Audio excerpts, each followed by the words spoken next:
कलाकार मनीष बामनिया, जे गाना बनवाने वाले राकेश परमार और रणछोड़ बाबू।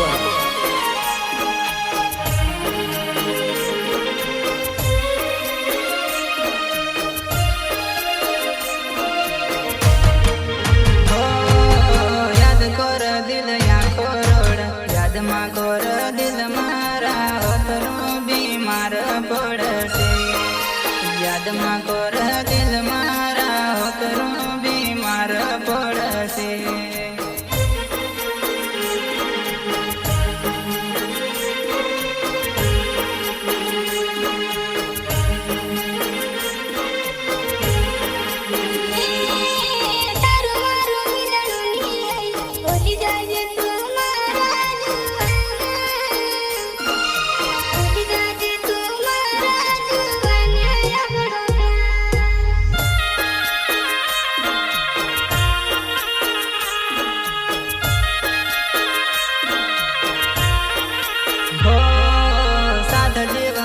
कसम खाते कसम खाए नमक तू भूली गई वो बेवफा जानू मारे जिंदगी बिगाड़े।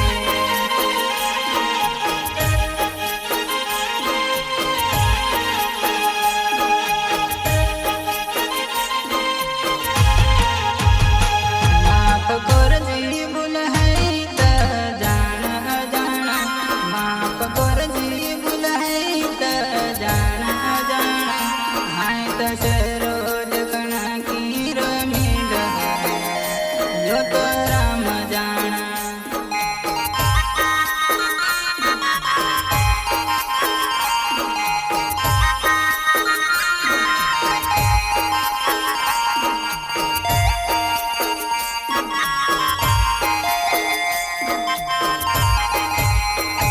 माफ कर जी भूल है त जाना जाना, माफ कर जी भूल है त जाना जाना। हाय त से रोज खाना की वो मिल यो तो राम जाना।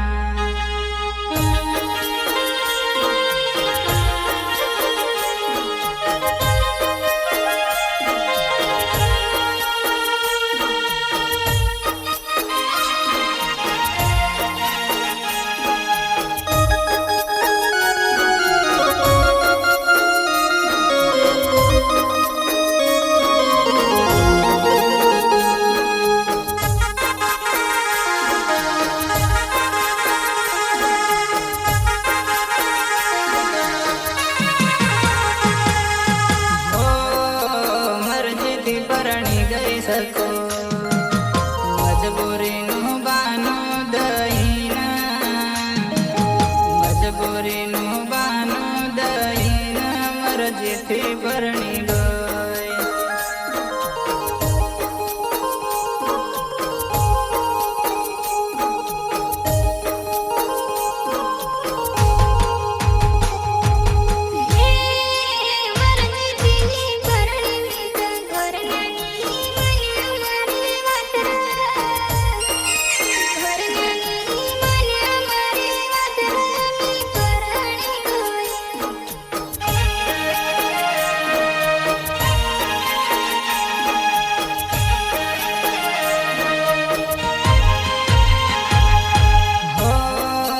मुबारक हो शादी तुमको।